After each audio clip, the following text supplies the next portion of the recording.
গৈ আছোঁ সুজাতাহঁতৰ ঘৰলৈ।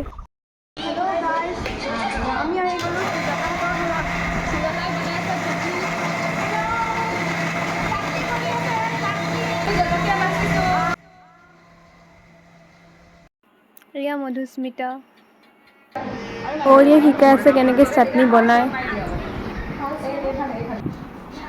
মই অলপ গৈ পোৱা দেৰি হোৱাৰ বাবে সকলো বনাই মেলি আজৰি হৈছিলে, কেৱল বেঙেনা পিটিকা আৰু চালাড বনাবলৈ বাকী আছিলে।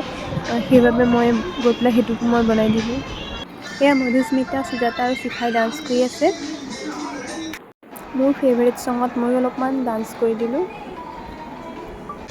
সিদিনা মোৰ গাটো অলপ বেয়া আছিলে, সেইবাবে মই এনেই অলপ চাবলৈ গৈছিলোঁ, কিন্তু সকলোৱে মোক জোৰ কৰি খুৱাইয়ে দিলে। নোখোৱাকৈ আহিবই নিদিয়ে। মই সোনকালে আহিম বুলি কোৱাৰ কাৰণে মোক আগতেই খাবলৈ দিলে আৰু সেইবাবে ভিডিঅ'টো কৰা নহ'ল। শেষত যিসকলে খাইছিলে সিহঁতৰ ভিডিঅ'টো মই কৰি দিলোঁ। আৰু এয়া ছাৰসকলে খাই বৈ কথা পাতি আছে, Debabrata sir, Nayan sir, Nilmadhab sir. Thank you for ৱাচিং।